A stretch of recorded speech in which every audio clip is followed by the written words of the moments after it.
another fight right here. This is for air, though. Shelley and Rupp. Rupp called Jody Shelley irrelevant early on, and he takes an early left, does Rupp, and Shelley has some motivation here in this fighting. And another right in on Rupp. An uppercut. As Shelley trying to take the early advantage here, and certainly has. Now Rupp steadying himself. Another right, down goes Rupp. Oh, very relevant right there was Jody Shelley.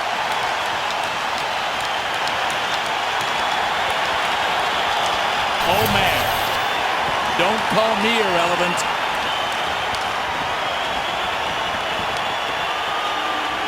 Jody Shelley, plenty of motivation, takes care of Mike Rupp. Relevant indeed. For Purcell and Kabina at 11:41. Simmons trying to get Brewer into the penalty box. The gloves are going to drop, and they're going to go at it back in front of the Lightning net, and Brewer lands a quick right hand. Simmons firing away. And down goes Brewer. And Simmons struggles away. Boy, they both landed some pretty good punches, and Brewer is shaken up. They're calling for Tom Mulligan to come out and attend to him. As you see, the Lightning up by 2. Guy Boucher is kind of drawing up some plays here, but this is what happens. As you see, Simmons comes around, goes after Brewer, puts after. Why do you think he's going after Brewer? Well, figure it out, folks. Hedman is gone. Brewer's your next best defenseman. You get those two guys out of there. This is very well planned, and you can bet on it. And this hope Brewer comes back, because if you don't think so, he would just specifically get out there to take him out of there.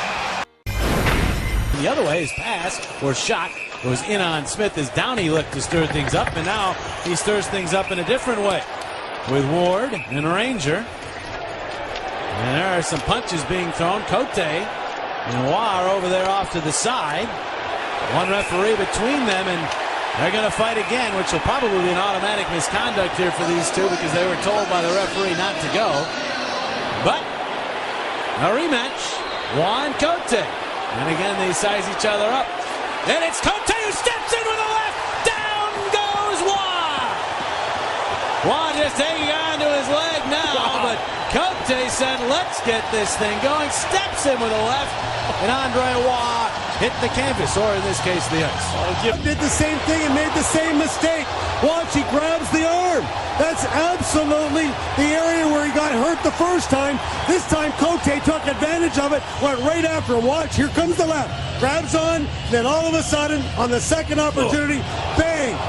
One-time knockout, guys, for Riley Cote. And Wall wanted to take that elbow pad off. Look at, he's happy to get his arm out, and all of a sudden, whoa, he's not so happy anymore as Riley connects with that left, and they finally... Andre Rawweather is absolutely out of his mind. I mean, he wanted to go after Cote so bad. At the beginning of the third period, he was sitting right here beside me, and he was just shaking. He was so mad, looking at Riley Cote. And what he does over here, he's coming over, he wants to take on the whole bench. The whole bench he wants to take. Then all of a sudden, John Tortorella is absolutely just grabbed onto him and threw him on the bench. It's a 2-2 game, and he doesn't need his goal. His player right now going completely out of his mind and taking them out of the game. Tortorella just physically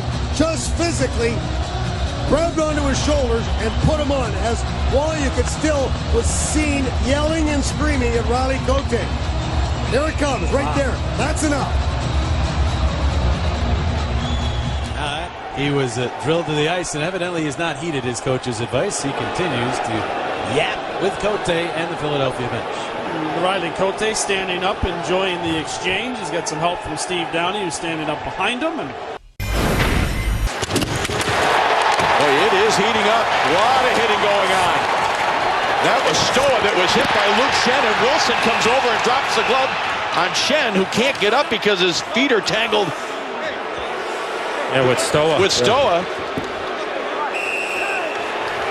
Now Erskine steps in on Simmons. It's not going to take much for this to escalate. Now Wilson and Luke Schenn. Wilson among the leaders in the National Hockey League in fighting majors. A young kid, but he can throw him. And Luke Schenn can take care of himself, as he is showing right here. Boy, Erskine still wants to go. Now Simmons grabs Erskine, takes him down, and everybody on the ice getting involved.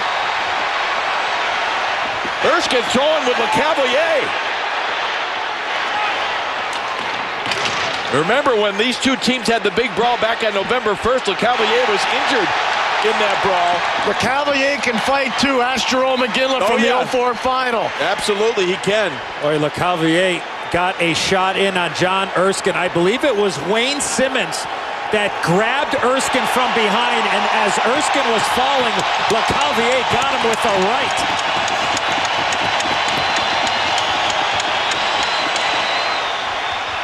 That's the one thing with Vinny. He's a big guy and he can fight with both hands.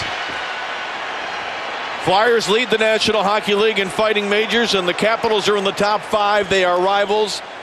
No surprise with a 2-goal difference early in this game that this has escalated. Well, a big hit by Luke Schenn on Ryan Stoa. A good hit, nothing wrong with it. And then Tom Wilson comes over and takes exception. And there you see the legs tangled up with Stoa and Schenn. And Stoa is trying to get up, and Wayne Simmons doesn't realize that the leg of Schenn is caught, and he gives him a little shot when he's down. And then here comes John Erskine. And that's really where it escalated right from there. And Schenn and Wilson, to his credit, didn't hit Schenn when he was down, and then they decided to go. And let's remember, it's Tom Wilson that hit Luke Schenn's brother, Braden, earlier this year. Yep. With a savage hit. And then you see LeCavalier, he's not going to back down. Everybody's gathering around. Yeah, Erskine grabs LeCavalier, and they square off to the side. Boy, a couple of haymakers just missing.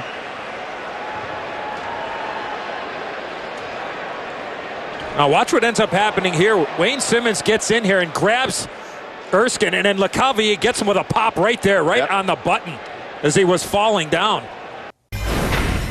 But it's off the outside of the goal on the try by Crosby, and he hangs on to this, and he was whacked at a couple of times, and Sullivan will come around. Carl is there. Sullivan wrestled along by a couple. That's tag team, Reed and Voracek, and Sullivan. Sullivan's about 165 pounds soaking wet. Voracek's probably 215. The defensemen for the Penguins don't want to lose this faceoff, so they have peeled back. If they move in, then it comes outside, and they want the offensive zone draw.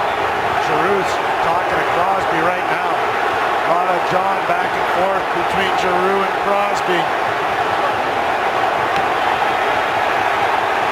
Thought the other night I received a text message from Wayne Gretzky, and he was talking about the greatness of Claude Giroux in this series so far, and how impressed he was with the play of young Giroux.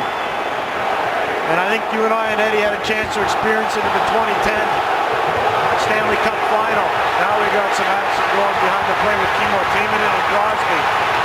Giroux and Crosby are wrapped up here. Giroux without a helmet. Crosby squaring off with an uppercut, and they start letting him go. There we go, the tag and Timonen. Tri City's offside. Comrie touched it. And we're going to have a fight behind the play. It's Josh Thrower and Tyrell Goulbourne. And both trying to throw some rights. Both landing some rights. Toe to toe. Thrower and Goulbourne not budging. Both landing those right hands. Oh, wow. Neither one would back down. Right hand after right hand. Thrower and Goulbourne, and that has both benches up in the crowd here at Prospera Place out of their seats. That was 80 stuff right there. My goodness. These two guys end up behind the play, so there's not much going on there, but Thrower says, hey, I'm looking for a spark, and Goulbourne says, you want a spark? You got all the spark you can get right here. And so there they go. Man, oh man.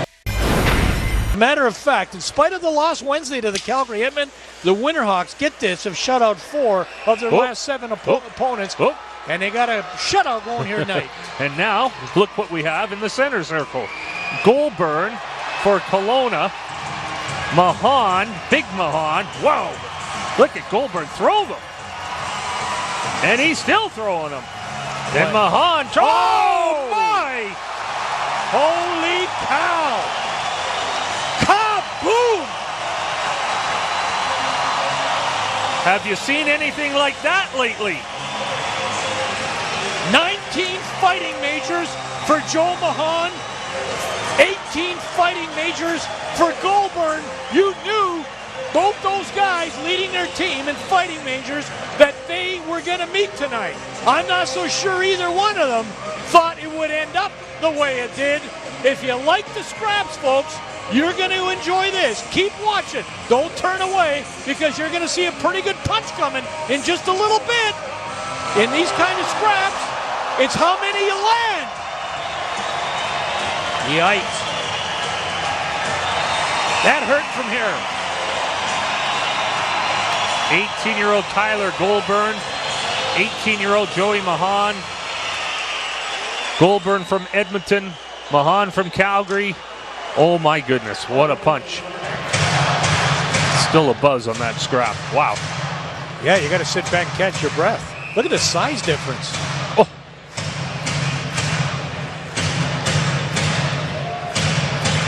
You know what Regan Bartel tells me about that guy right there? That is read and carried back on by Aginla. A heavy collision involving all three teams on the ice. Yeah, Zach Ronaldo started. Now Aginla wants to fight him, and he will. Aginla, Ronaldo. Oh, that got Aginla right on the button. Zach Ronaldo got him right on the button with a right hand. That's what stunned Aginla. I'm not sure Peter Chiarelli and Cam Neely want to see that, with the Bruins having already clinched the Atlantic Division. First that, and then the scrap. 1-1. Welcome back to Philadelphia. Jerome Aginla carrying the puck through the neutral zone. Clean, hard, physical play by Zach Ronaldo on Jerome Aginla. Not a high hit, not a dirty hit. It's a continuation play. Jerome Aginla's a tough guy. He'll fight his own battles. But watch the right hand there. Gets Aginla right on the button. And Jerome is as tough as there is in the National Hockey League. Everybody knows that. Remember his hellacious fight with Vinny LeCavalier in the 04 Stanley Cup Final when Calgary... The guy was signed to a pretty hefty contract, and now we've got war being, or I should say, another Capital being run at by Simmons, and Simmons will drop the gloves with Tom Wilson, who can really throw them. And now Ray Emery's racing the length of the ice. Ray Emery is challenging Holtby. Holtby's saying, no, I don't think I want to go. And the referee's going to try to keep them separated, and he won't be able to do that as away they go. Emery with the right hand's free, and he's hammering away on Holtby. Capitals not coming to his aid at this point, as Emery is just having his way with Holtby.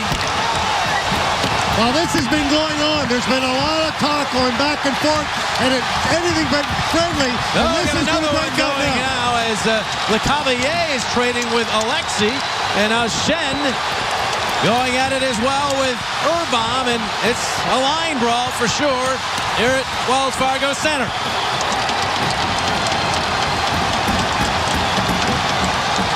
Just about everybody tangled up right here.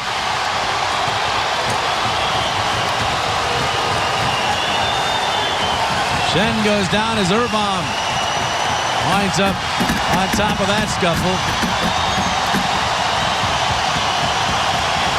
A lot of frustration. This is frustration. Absolutely, Jimmy. And you know what? This is a calling card. This is saying, okay, guys, all right, we're getting waxed right now in the score. But, hey, don't leave anything on the ice. Go home and don't understand that you're going to come back tomorrow with a little fire. This is the fire the Flyers have been looking for. Aggressive. I think his first target right there as he ran over Alexi, and then he went after Wilson. Wilson quickly dropping the gloves, and Simmons really held his own against a guy who's known as quite a fighter, Tom Wilson. And while this is happening, Emery is making a dash for Holtby, who wanted nothing to do with him at first. And then finally they go as one referee. Not enough, as Francois Saint-Laurent just could not keep them apart. Yeah, and Emery just kept going and kept throwing punches. And Holtby tried to get up and react, and then two more fights broke out while that was going on. Braden Shen dropped his gloves with Urbom. knocked the helmet off first, and a couple of rights going back and forth between those two guys. And Vinny LeCavier at the same time fighting Oleski, who's a real tough kid. And Vinny held his own in that department. Well, every one of those were good ones. But Emery, remember when Emery first was a draft pick of the Ottawa Senators, he had come up. Everybody knew that one thing he could do on top of playing net was he could really throw them. Any questions here? Right here, you can tell. He's had some boxing training, and Hopi just trying to protect himself in any way he can. It was the fight when he was with Ottawa against the Buffalo Sabres. Was it Marty Biron that he ended up fighting in that game? It was. And the heavyweight Peters. DJ Crombeen with a deflected puck out of play. We get a stoppage. 13:41 left to go in the opening period. Fireworks before we leave. Crombeen and Zach Rinaldo.